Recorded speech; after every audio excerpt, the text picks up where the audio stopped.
최근에 성경을 조금씩 읽기 시작했어요. 그런데 구약의 피를 절대 먹지 말라는 말씀이 반복되더라고요.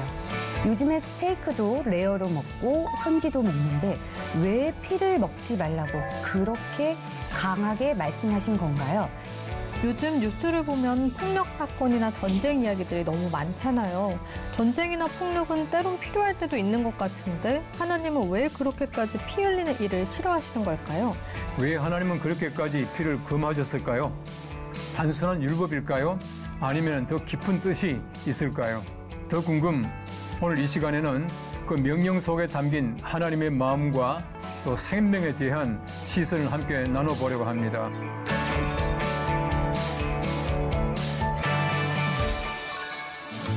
네, 샬롬, 안녕하세요. 네, 더 궁금 이성희 목사입니다. 여러분 누군가에게 하지 마라 라고 하는 말을 들었을 때 어떤 마음이 드시나요? 왜? 라고 하는 의문이 먼저 들고 때로는 괜히 반발심이 우리 마음속에서부터 우러나기도 하죠. 성경에도 그런 명령들이 많이 있습니다. 그 중에 하나가 바로 피를 먹지 말라고 하는 하나님의 말씀이십니다. 왜 하나님은 그렇게까지 피를 금하셨을까요? 단순한 율법일까요? 아니면 더 깊은 뜻이 있을까요? 더 궁금, 오늘 이 시간에는 그 명령 속에 담긴 하나님의 마음과 또 생명에 대한 시선을 함께 나눠보려고 합니다. 오늘 우리와 함께 질문을 던지고 또 마음을 나눠보실 두 분 지금 모셨습니다. 한지우 씨, 또 명수희 씨, 반갑습니다. 잘 오셨습니다. 안녕하세요. 오늘 두 분 어떤 마음으로 또 우리가 함께 했는지 들어보고 싶습니다. 네, 저는 아이들이랑 성경을 읽다 보면 왜 하나님은 피는 안 된다고 하셨는지 궁금해할 때가 있어요. 그래서 저도 머리를 쥐어짜며 설명을 해주는데요. 제가 설명하는 게 잘 맞는지 어려울 때가 있습니다. 오늘 목사님께 잘 듣고 아이들에게 잘 설명해주고 싶습니다. 네, 저는 성경을 아주 잘 알진 못하지만 하지 말라라는 이런 금지들이 되게 많잖아요. 근데 이런 게 단순한 제약인지 아니면 숨은 의미들이 있는지 궁금하거든요. 오늘 그 궁금증을 풀어보겠습니다. 네. 우리가 성경 말씀을 보시면은 하지 말라라고 하는 말씀들이 굉장히 많이 나와요. 흔히 말하는 하지 말라라고 하는 말씀을 부정법이라고 그렇게 말하고요. 또 반면에 하나님께서 하라고 하신 말씀이 있는데 하라고 하신 말씀은 긍정법이라고 그렇게 말하거든요. 그런데 부정법이 긍정법보다 훨씬 더 많아요. 네. 예, 하지 말라고 하신 말씀은 아주 강조하는 말씀이죠. 예, 그런 면에서 우리가 다시 한번 하나님께서 하지 말라고 하신 그 말씀을 한번 나눠보겠습니다. 두 분 다 마음의 준비를 단단히 해오신 것 같은데 예, 오늘 주제도 더 깊이 들어갈 수 있을 것 같습니다. 오늘 귀한 말씀 하나님을 함께 한번 만나볼까요? 네. 첫 번째 사연은 20대 직장인 한 자매님의 궁금증입니다. 저는 최근에 성경을 조금씩 읽기 시작했어요. 그런데 구약의 피를 절대 먹지 말라는 말씀이 반복되더라고요. 요즘에 스테이크도 레어로 먹고 선지도 먹는데 왜 피를 먹지 말라고 그렇게 강하게 말씀하신 건가요? 이런 질문을 보내주셨습니다. 목사님, 저도 정말 궁금한 질문이에요. 왜 피를 그렇게 먹지 말라고 강하게 금하셨을까요? 우리 사람에게 피라고 하는 것은 굉장히 중요하잖아요. 네. 굉장히 중요한 것이고 또 피라고 하는 것은 사람들을 굉장히 야성적으로 만들기도 하고 강하기도 해요. 그런데 굉장히 중요한 말씀이 성경 말씀에 피를 먹지 말라고 하는 말씀인데 성경 말씀이 가르치는 피라고 하는 것은 굉장히 중요한 의미를 가지고 있잖아요. 생명이라고 하는 것을 가지고 있는데 하나님께서 하지 말라고 하신 말씀은 바로 그것이 중요하기 때문에 강조하는 말씀이에요. 네. 피를 먹는 것이 막는 것이 아니라 피보다 더욱 중요한 것은 사람의 생명이다라고 하는 것을 얘기해 주시는 것이에요. 네. 이 성경 보시면은 밭에 두 종류의 씨를 함께 뿌리지 말라, 섞어 뿌리지 말라 그렇게 말씀하시거든요. 네. 또 성경 말씀 보시면은 옷을 지을 때에 두 가지 씨를 함께 짜서 입지 말라 그렇게 말씀하고 계세요.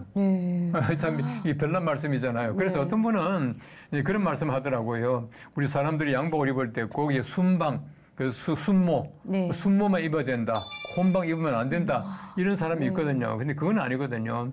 왜냐하면 사람들이 보면은 이제 실을 섞어서 뿌리다 보면은 마음이 섞어져요. 다시 말하면 하나님과 다른 신을 함께 섬기게 되고요. 또 사람들이 보면은 한 종류가 아니고 두 종류의 이제 옷감을 가지고 이제 옷을 지어 입게 되면은 사람들이 마음이 섞인다는 것이에요. 네. 요즘식으로 말하면 혼합주의가 된다는 겁니다. 하나님과 다른 걸 갖다 함께 섬기고 순수한 마음이 없어진다는 것이거든요. 네. 그런 면에서 섞어 뿌리지 말라, 섞어 짜지 말라 이렇게 말씀했는데 이 피를 먹지 말라는 것도 마찬가지예요. 피 그 자체가 아니라 그 속에 가지고 있는 하나님이 주시는 귀한 그 뜻을 어기지 말라는 뜻이거든요. 네. 그래서 사람을 죽이지 말고 사람의 생명을 귀하게 여기라라고 하는 그런 의미에서 피를 먹지 말라 그렇게 말씀을 했어요. 네. 참 재미있는 얘기가 있습니다. 원래 그 마사이족이라고 하는 부족이 있잖아요. 저는 이제 그 아프리카 갔을 때에 제가 마사이 부족의 명예부족장이에요. 네. 제가 갔더니만은 명예부족장으로 임명해 주더라고요. 그리고 뭐 빨간 그 담요 같은 것들이 둘러주고 하는데 마사이들은 보면 키가 굉장히 커요. 키가 크고 잘생겼어요. 네. 그리고 아주 싸움을 잘하고 하는데 원래부터 마사이가 아주 용맹스러운 전쟁 잘하는 그런 부족이 아니었대요. 항상 다른 부족으로부터 피해를 많이 본 거예요. 막 죽이기도 하고 막 빼앗아가기도 하고 하니까 그 부족장이 한 번은 너무 억울해가지고 마사이 부족들에게 명령을 했답니다. 동물을 잡아가지고 피를 마시라고. 그 피를 마시기 시작하니까 사람들이 점점 더 야성이 생기고요. 좀 이렇게 뭐랄까 강포해준다 그럴까요? 그렇게 돼가지고 전쟁을 잘하더래요. 네. 그래서 마사이족이 그렇게 해서 용맹스러운 부족이 됐다. 그렇게 말하거든요. 피를 마시게 되면은 쉽게 말하면은 용맹스러워지고 야성이 생긴다는 것이거든요. 네. 왜냐하면 피라고 하는 것을 가지고 있는 특성이 있습니다. 그것이 뭐냐면은 바로 그런 것이다. 그런 면에서 볼 때에 피를 마시지 말라고 한 것은 하나님께서 순수한 마음을 가지게 하고 네. 또 생명을 아끼는 마음을 가지게 하고 네. 그렇게 해서 피를 마시지 말라 그렇게 말씀하시는 것이라고 봅니다. 네. 예. 그렇다면 목사님 요즘 시대에도 그걸 그대로 지켜야 되는 걸까요? 요즘에도 피를 마시지 말고 먹지 말아야 된다? 요즘에 다양한 음식들이 있잖아요. 예, 예, 사연자님 말씀처럼 궁금한데요. 그 예를 들어 가지고 우리가 뭐 스테이크 같은 것도 아까 우리 그 네. 지우 씨 얘기한 대로 그 레어 그렇게 피가 흐르는 것도 먹고 네. 그다음에 선지도 있잖아요. 네. 먹지 말아야 되느냐? 여러 가지 많은 의미가 있습니다만은 저는요 그걸 너무 율법적으로 생각하지 않으면 좋다고 생각되어져요. 다시 말하면은 피를 먹지 말라고 하는 것은 생명을 아끼라고 하는 말이지. 네. 지금도 뭐 이렇게 예를 들어서 뭐 그 스테이크 이렇게 레어를 먹지 말라, 선지 먹지 말라는 말은 아니라고 생각되어져요. 예. 네. 그럼 피를 먹지 말라는 뜻은 단순한 금지가 아니라 생명을 귀하게 여기라는 하나님의 따뜻한 사랑이네요. 이번에는 한 고등학생의 궁금증입니다. 요즘 뉴스를 보면 폭력 사건이나 전쟁 이야기들이 너무 많잖아요.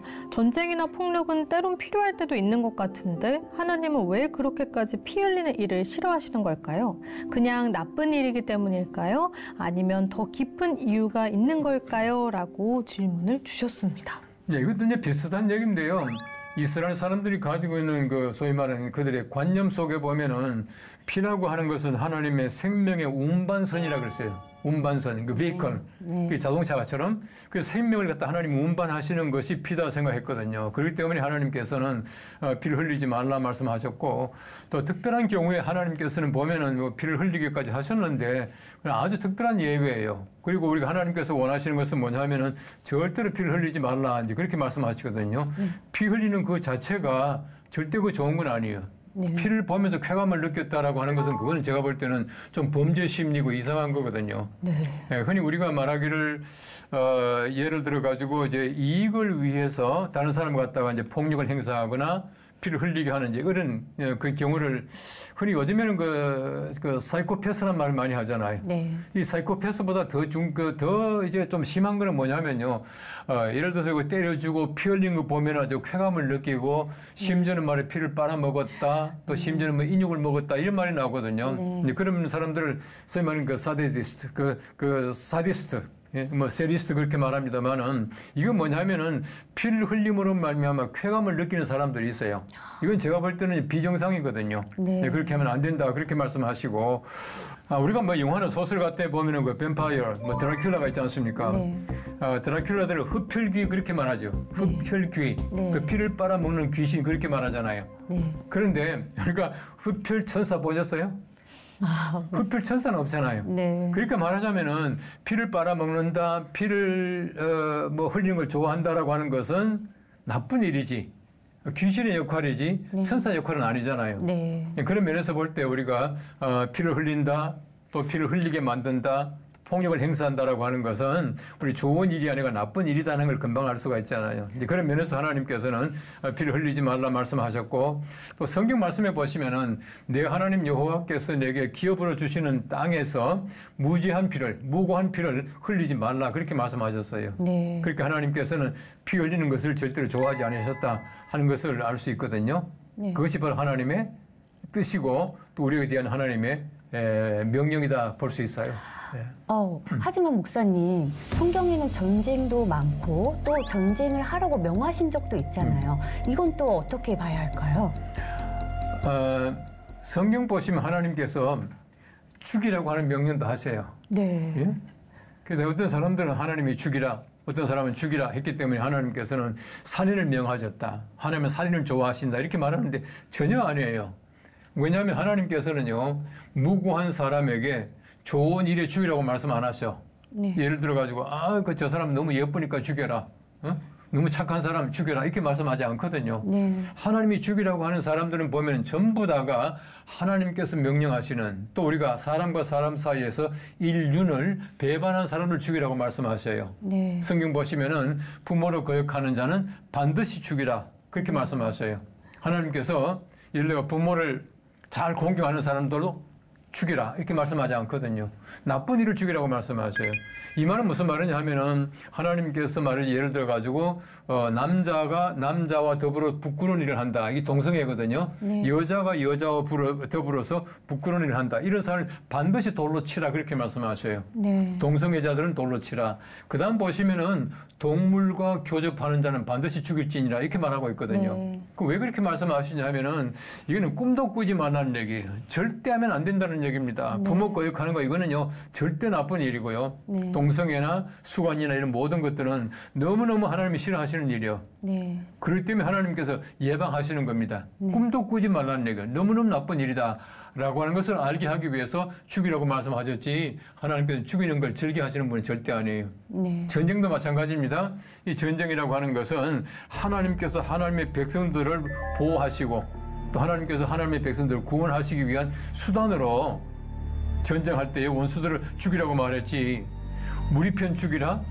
아무나 죽이라 이건 아니잖아요. 네. 그런 면에서 볼 때 하나님이 죽이라고 하신 것은 피를 흘리라고 하신 것은 절대로 그렇게 하지 말라고 하는 그러니까 하나님의 백성들을 보호하시기 위한 하나님의 수단이고 하나님의 방법이었다. 그렇게 볼 수 있는 거죠. 네.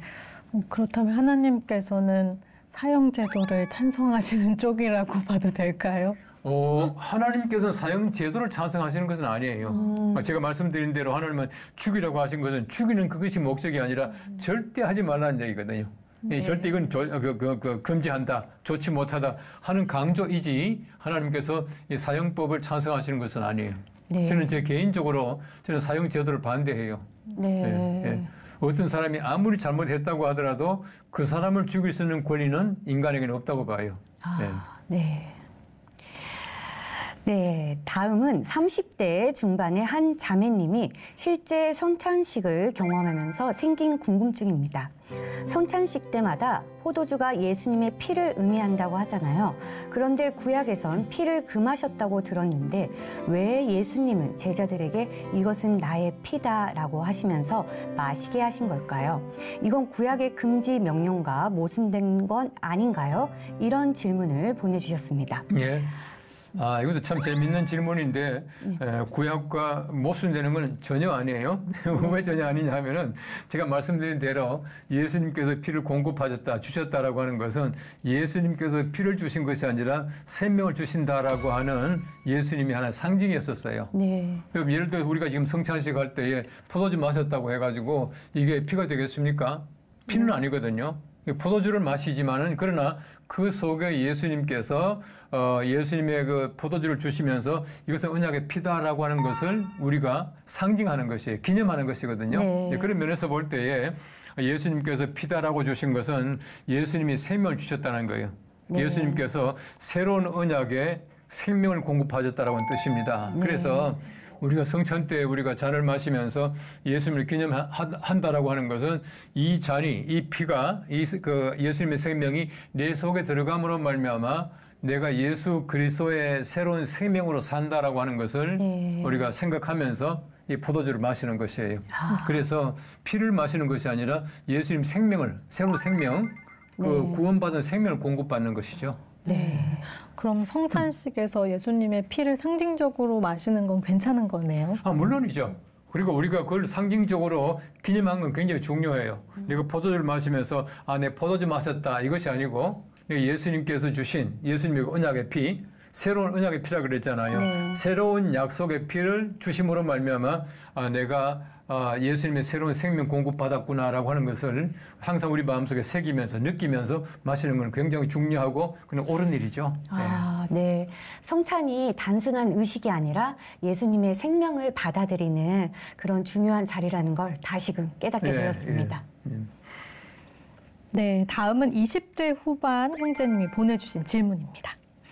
저는 고기도 좋아하고 선지도 먹는 편인데 교회에서 어떤 분이 성경에서는 피를 먹지 말라고 했으니 그런 음식은 안 먹는 게 좋다고 하셨어요. 믿음의 자유보다 율법처럼 강요되는 분위기가 느껴져서 좀 부담됐어요.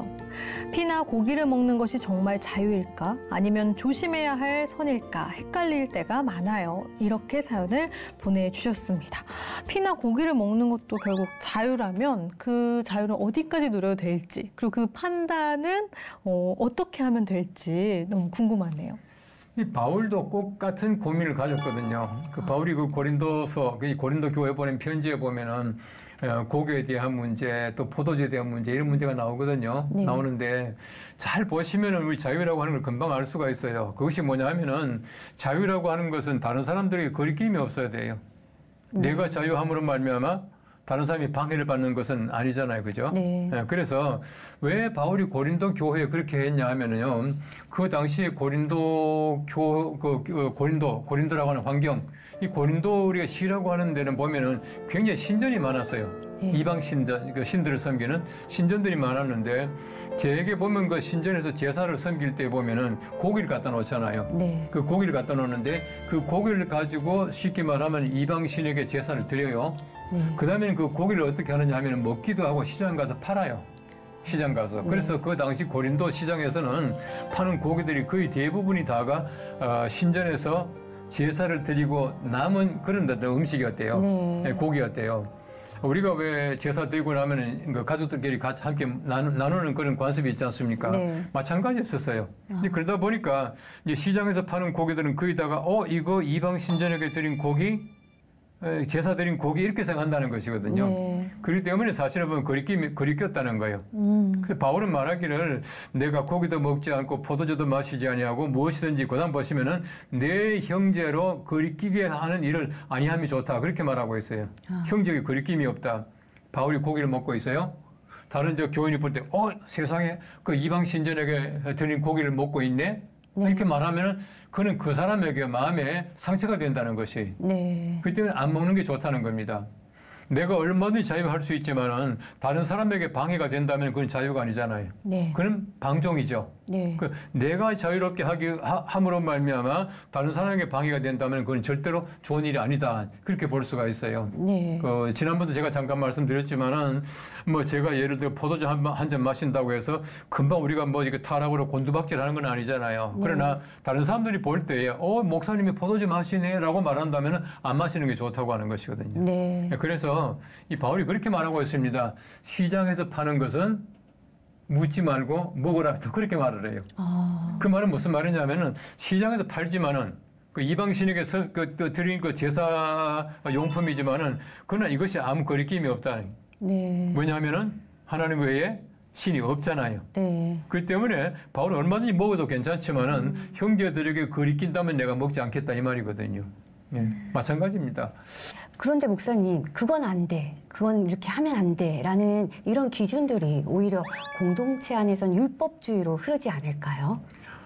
율법이라기보다는요, 제가 볼 때 더 중요한 것은 뭐냐면은 사람과 사람 인간관계 속에서 우리가 가지고 있는 다른 사람들에게 방해를 안 주고 폐를 끼치지 않고 어떤 소위 말하는 어떤 인간관계를 우리가 좀 온숙하게 잘 하겠다라고 하는 것이 더 중요하다고 봐요. 그 율법주의하고는 또 달라요. 네. 예를 들어서 우리가 사람과 사람 사이에 보십시오. 사회가 뭐죠? 사회라고 하는 것은 두 사람 이상의 공동체가 사회거든요. 네.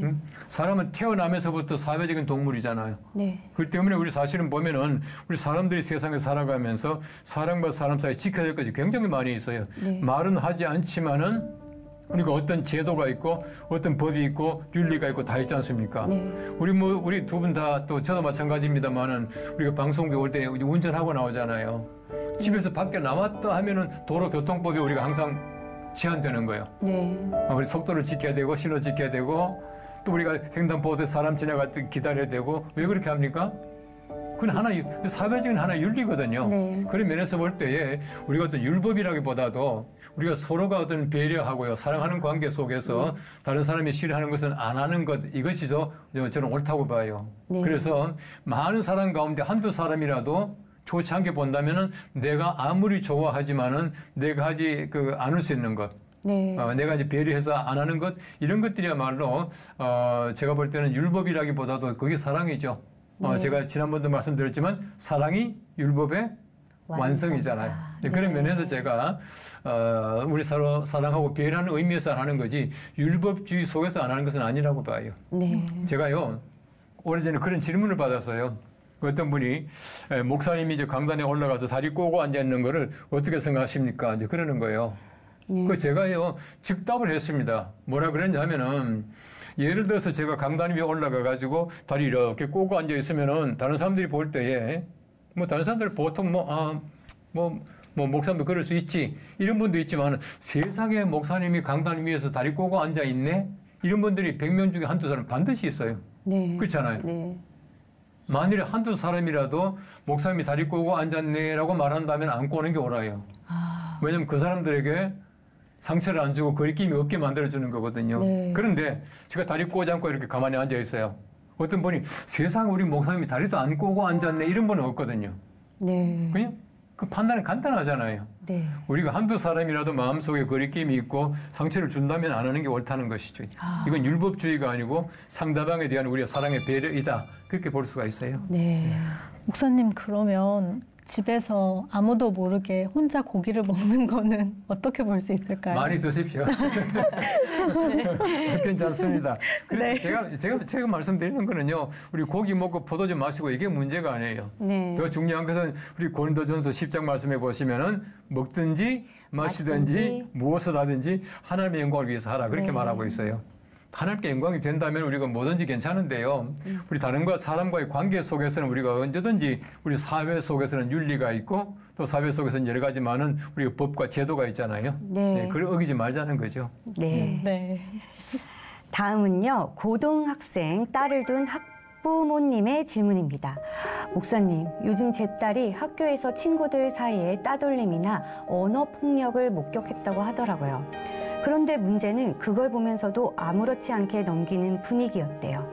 저도 뉴스를 보면 누가 다쳤다, 피를 흘렸다는 소식이 너무 익숙해져서 점점 생명에 대한 감각이 무뎌지는 것 같아 마음이 무겁고 두려워요. 하나님은 이런 세상을 어떻게 바라보실까요? 저도 두 아들을 키우면서 이런 소식들 종종 듣곤 하는데요. 정말 마음이 아픈데 하나님은 이런 생명과 폭력을 정말 어떻게 보고 계시는 걸까요? 제가 말씀드린 대로요. 하나님께서 왜 폭력을 금하시고 왜 살인을 금하시느냐 하면은 하나님께서는요. 우리 특정한 몇 사람이 아니라 모든 사람을 사랑하시는 것이에요. 어떤 분이 참 재미있는 얘기를 했습니다. 하나님께서는 나 한 사람을 사랑하듯이 모든 사람을 사랑하신다고. 네. 우리가 이제 개인이 생각할 때 내가 하나님의 사랑을 많이 받고 있다 그렇게 말하잖아요. 네. 내가 하나님의 사랑을 받는 것처럼 하나님께서는 지읒이 수지 씨도 꽃같이 사랑한다는 것이거든요. 네. 꽃 같은 하나님께서 사랑하시는 사람이거든요. 근데 왜 폭력을 금하느냐 하면요. 이런 폭력이라고 하는 것은 내가 상대방이가 한 대 때렸다. 그것이 끝나는 것이 아니에요. 잘못 때리면 죽어요. 사실은 보면요. 진짜 싸움 잘하고 진짜 잘 때리는 사람은요. 안 죽게 때려요. 미안한 얘기지만 그렇잖아. 네. 그러나 서툰 사람들은 때리면 죽어요. 그러니까 폭력이라고 하는 것은 폭력으로 끝나는 것이 아니라 살인으로 끝나거든요. 성경 말씀을 잘 보시면요. 고의살인이 있어요. 일부러 죽이는 것. 네. 고의살인은 하나님께서 반드시 죽이라고 그렇게 말해요. 고의로 다른 사람을 죽이는 자는 반드시 죽일지니라. 아까도 말씀드린 대로 하나님께서 죽이라고 하는 것은요. 하나님께서 죽이고 피 흘리고 걸 좋아하시는 것이 아니라 절대로 하지 말라는 얘기거든요. 고의로 죽이는 것은 꿈도 꾸지 말라는 얘기거든요. 그런데 하나님께서요. 우연살인이 있어요. 우연히. 잘못해가지고는 죽이는 거 있어요. 이 성경 보면 참 재밌는 표현들이 나오는데요. 이 도끼를 갖다가 이제 이렇게 하다가 도끼 자루가 빠져가지고 도끼 날이 날아가서 사람이 죽었어요. 그럼 억울하잖아요. 네. 내가 일부러 죽인 건 아닌데. 네. 근데 그런 사람들은 보면 죽은 사람 가족들이 볼 때는 억울하잖아요. 네. 원수를 갚으러 와요. 죽이겠다고. 그러면요. 너무 화가 나면 죽일 수가 있거든요. 그때 하나님께서 어떻게 하십니까? 하나님께서는 보시면은 도피성을 만들어요. 성경 보시면은 도피성이 뭐냐 하면은 고의로 죽인 것이 아니라 우연하게 살인했는데 상대방이 나를 죽이려고 하면은 피할 수 있도록 피신처를 만들어 주시는 것이에요. 그게 도피성이거든요. 하나님께서는 폭력을 갖다가 재밌게 하면 안 된다고 말씀하시면서 하나님께서는 그런 것들을 막을 수 있는 길도 허락해 주셔요. 그러니까 일부러 죽였냐 아니면 실수로 죽였냐 이걸 보시고 하나님께서 판단하시는 거죠. 네. 최근에 와서 보면은 꼭 사람을 갖다 우리 손으로 죽였다, 연장을 살인했다 이런 것들보다는 최근에 우리 사회가 제가 볼 때 더 심각한 건 언어 폭력이에요. 언어 폭력. 네. 언어도 폭력이거든요. 다른 사람들에게 정말 죽을 만큼 상처를 주는 말들, 또 우리 가짜 뉴스들, 그게다가 왜 악플이라고 그러잖아요. 그런 것들이 얼마나 많습니까? 네. 그런 것들도 정말 우리가 하면 안 돼요. 우리 사람들이 보면은 총이나 칼로 죽은 사람보다도 혀로 죽은 사람이 더 많대. 네. 혀로 죽은 사람이. 이제 그만큼 사람들이 언어 폭력이라고 하는 것은 폭력이 아는 줄로 아는데 절대 그렇지 않아요. 네. 더더구나 우리가 다른 사람들에게 자기 어떤 신상이 밝혀진 사람들, 예를 들어 연예인들이나 또 정치인들이나 다른 사람들에게 알려진 사람이 있잖아요. 그런 사람들에게는 말 한마디가 엄청난 피해를 줘요. 네. 누구에게나 마찬가지지만 그런 면에서 볼 때 하나님께서는 폭력을 갖다 행사하지 말라 말씀하시는데 이 성경 말씀에도 보시면요 어느 폭력이 나와 있어요. 형제에 대해서 라가라고 하는 말은 이게 이상한 말이지만은 그 당시의 말로서는 아람 방언으로서는 욕하는 거거든요. 형제가 욕하는 자는요 지옥 간다 그렇게 말했어요. 네. 형제가 욕하는 자는 공에 잡혀가게 될 것이라고. 네. 그러니까 언어 폭력도 우리 성경 말씀에 보시면 예수님께서 금하실 만큼 언어 폭력도 안 된다 그렇게 말씀하시는 것이. 네. 최근에는 말로 하는 폭력은 폭력이 아닌 줄로 아는데 네. 그것도 정말 우리가 삼가해야 되고요. 다른 사람들에게 좀 사랑의 말 또 상처를 주지 않고 용기를 줄 수 있는 말 이런 말도 얼마든지 많이 있고 어떤 분이 그런 얘기를 해요. 우리가 사랑할 시간도 모자라는데 어떻게 미워하겠냐고. 네. 이 사랑하는 말도 다 모자라는데 어떻게 우리가 어느 폭력을 사용하겠습니까? 네. 그러니까 항상 우리가 참 좋은 말들 용기 주고 또 배려할 수 있는 사랑의 말들을 많이 해야 된다고 생각되어져요. 예. 네. 네. 이렇게 언어 폭력도 그렇고 실제 폭력도 사실 점점 사람들이 좀 무감각해지고 예. 또 더불어서 내가 화를 당할까 봐 내 일이 아니면은 외면하고 무시하는 경우가 굉장히 많은 것 같아요.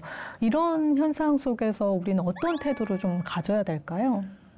우리가 사회에서요. 적어도 우리는 소위 말하는 화해자가 되어야 된다고 봐요. 우리 성경 말씀에도 화평케 하는 자는 복이 있다 그렇게 말했거든요. 서로가 이제 화평하게 하는 거, 소위 말하는 피스메이킹 하는 거예요. 우리가 이제 피스메이커라고 하는 말을 많이 쓰는데 이 사실은 두 사람 사이에 화목하게 하고 두 사람 이어주고 하는 그 일은 예수님께서 하셨잖아요. 그죠? 예수님이 돌아가심으로 말미암아 하나님과 우리 사이가 이제 화해하게 하고 사람과 사람 사이 화해하게 하는데 우리 사람들이 화평하게 하는 자는 정말 복이 있는 사람들이에요. 네. 그러니까 하나님께서 하나님의 아들 되게 하겠다. 아들이라 일컬음을 받게 하겠다. 그랬거든요. 그러니까 우리가 사실은 보면은 어떤 문제가 있을 때에 다른 사람에게 좀 이게 화해시켜주고 또 다른 사람들을 하나 되게 해주는 그 일을 열심히 하는 것이 참 중요해요. 최근에 보시면은 참 마음속에 좀 안타까운 것은 두 사람 사이가 이제 벌어지고 있고 이제 예를 들어서 길가에서 싸우고 있는데 중간에 말리다가 오히려 화를 당하는 그런 사람들도 많이 있거든요. 네. 그런 거 보면 참 안타깝기도 하고 하는데 어쨌든 우리는 화평하게 하는 사람으로서 피스메이커로서 살아가는 그 마음의 자세가 참 중요해요. 뭐 잘 아시는 대로 이제 마하트마 간디 같은 사람은 네. 매일 아침 그분은 그 그리스도인이 아니었거든요. 자기는 예수를 안 믿는다라고 말하면서도 매일 아침 일어나서 마태복음 5장, 6장, 7장 예수님의 산상보훈이라 그러죠. 매일 아침 읽었대요. 매일 아침 읽으면서 마음속에 많은 감동을 받고 그렇게 해서 예수님의 산상보훈 때문에 마하트마 간디가 소위 말하는 무저항주의라 그러죠. 네. 무저항주의를 자기 마음속에 가지게 되었다 이렇게 말하고 있어요. 잘 아시는 대로 그 남아프리카 공화국의 넬슨 만델라 네. 같은 사람은 27년 동안 소위 말하는 건 남아프리카이고 로벤섬이라고 하는 섬에 유배당하잖아요. 네. 그건 가택연금이 아니고 아주 감옥 속에 27년이 있었어요. 네. 그래서 거기서 막 체력 단련도 하고 원래가 만델라가 권투 선수였더라고요. 네. 체력 단련하고 해서 27년 후에 다시금 감옥에서 나오게 되고 최초 이제 흑인 대통령이 되잖아요. 아주 감동적인 예가 있습니다. 그 넬슨 만델라가 대통령 취임식 때에 단상에 여러 사람을 초청하잖아요. 네. 초청할 때에 자기를 감옥에 가두게 했던 그 소위 말하는 그 간수 그 사람을 초청을 했어요. 자기를 감옥에 가두었던 사람 그 사람을 초청해가지고 단상에 올렸다는 거거든요. 그게 뭐냐면은 굉장히 중요한 하나의 화해의 그 제스처라고 생각되어지거든요. 네. 그런 마음을 가진 것이 굉장히 중요해요. 그래서 그 마하트마 간디가 가지고 있던 그 무저항주의가 뭐 넬슨 만델라도 마찬가지고요. 또 미국의 그 마틴 루터 킹 주니어 같은 사람 이런 사람도 폭력을 행사하지 않잖아요. 네. 그러니까 거리에 나와서 막 소리치고 말이죠. 막 그렇게 했잖아요. 우리는 꿈이 있습니다. 그 소리쳤거든요. 무장주의로 나갔고 우리 그 독립운동할 때 보면은 우리 그 독립선언서의 기초가 되게 했던 추남선 선생의 굉장히 중요한 참 뭐랄까요 그 스승다운 사람이었지 그 월남 이상재 선생이에요. 네. 월남 이상재 선생은 제가 이제 그 섬기고 있던 그 연동교회 교인이었어요. 근데 그 월남 이상재 선생은 철저하게 무장주의였거든요. 네. 반면에 그 천도 교인이었던 그 최병희 선생 같은 분은 굉장히 그 폭력을 행사하자 우리가 만약 총칼을 가져가야 된다 했지만은 월남 이상재 선생은 끝까지 소위 말하는 그 무장주의예요. 우린 폭력은 안 된다라고 생각했거든요.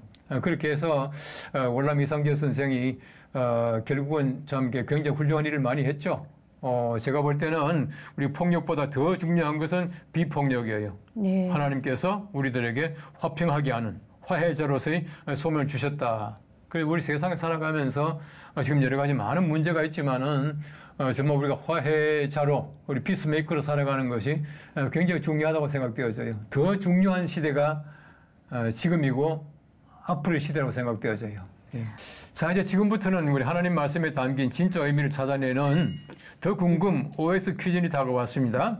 첫 번째 문제 나갑니다. 잘 들으시기 바랍니다. 율법에 나온 규정은 상징일 뿐이므로 전혀 지킬 필요가 없다. 하나, 둘, 셋. 예. 두 번째 X인데요. 이 사실은 보면 성경 말씀에 나오는 것은 상징이지만 굉장히 문자적 중요성을 가지고 있어요. 네. 이 많은 사람들이 보면 성경을 그냥 상징적으로만 해석해서 의미만 가지는데 그렇지 않아요. 이 성경 말씀이 가르치는 것은 문자적으로도 굉장히 중요하다는 것이거든요. 그 성경 말씀 보시면은 너희가 성경도 하나님도 능력도 알지 못하는 거로 오해한다. 그렇게 말씀을 가지고 있어요. 네. 구약 성경 말씀도 신약 성경 말씀도 상징이 아니라 문자적 중요성을 가지고 있다라고 하는 것입니다. 예. 네. 다음 문제 나갑니다. 하나님께서는 다윗이 피를 많이 흘리셨기 때문에 성전 건축을 허락하지 않으셨다. 하나, 둘, 셋. 어려웠습니다, 저는. 네. 두 분이 한 번은 O, 한 번은 X였는데 아마 일부러 그렇게 하신 것 같아요. 네.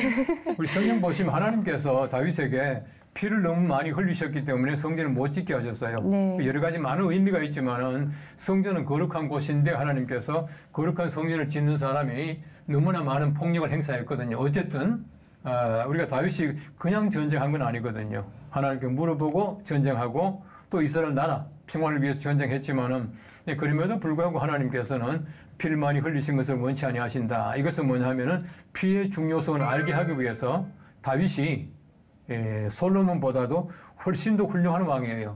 그럼에도 불구하고 성전 건축하는 일은 다윗이 아니라 솔로몬에게 맡기셨다. 그렇게 볼 수가 있어요. 하나님께서는 피 흘림을 원치 아니하시는 하나님이시다라고 하는 것을 강조하시기 위해서 생명을 존중한 하나님을 강조하시기 위해서 그렇게 하셨다고 보는 거죠. 자, 우리 다음 문제입니다. 피는 생명이므로 지금도 피가 섞인 음식은 절대 먹어서는 안 된다. 하나, 둘, 셋. 예, 두 분 다 X입니다. 제가 말씀드린 대로 우리가 피가 섞인 것을 먹지 않는 것이 아니라 피의 중요성을 알라고 하신 말씀이지 우리가 지금도 그 스테이크, 레어 스테이크나 순대 먹지 말라는 얘기는 아니거든요. 그러나 우리가 이제 피를 먹는다라고 하는 문제는 생명을 존중해야 된다는 문제이기 때문에 우리 잘 생각하시면 참 좋을 것 같습니다. 성경 말씀 보시면은 모든 생물은 그 피가 생명과 일체라 그렇게 말씀하고 있어요. 그 피는 생명이다. 그래서 하나님께서는 피를 존중하라라고 하는 그런 의미에서 말씀하신 것이라고 보면은 옳습니다. 두 분은 오늘 여러 질문과 또 답을 나누면서 어떤 마음이 드셨나요? 네, 저는 왜 이렇게 하지 말라는 말이 많이 들어있을까라고 생각을 했는데 오늘 이야기를 나눠보니 그 뒤에 정말 중요한 의미들이 많이 담겨 있었구나라는 걸 깨달았습니다. 저는 이제 말씀을 문자 그대로만 보는 것이 아니라 그 말씀 안에 있는 하나님의 기준과 하나님의 마음이 어떠했는지 헤아려야 된다는 생각도 또 깊게 생각해 보게 되었습니다. 사랑하는 여러분, 오늘 우리는 그 피에 담긴 하나님의 마음을 함께 나눠봤습니다. 단순한 금지의 말씀이 아니라 생명을 소중히 여기라는 하나님의 깊은 배려와 또 사랑을 느낄 수가 있었습니다. 하지 말라고 하시는 말씀조차도 우리를 억제하기 위한, 억누르기 위한 것이 아니라 우리 서로를 해치지 않고 또 지켜내기 위한 하나님의 사랑의 울타리였음을 우리가 알았습니다. 예수님은 그 생명을 살리기 위해서 가까이 자신의 피를 흘리셨고 우리에게 주셨습니다. 그분의 사랑이 오늘도 우리를 살리고 있습니다. 더 궁금, 다음 시간에도 우리 영혼이 기다리던 질문과 또 답을 함께 나눠보는 시간 되기를 기대합니다. 여러분의 마음의 문을 열고 함께 해주시기를 바랍니다. 대단히 감사합니다. 다음 주간에 또 뵙겠습니다. 대단히 고맙습니다.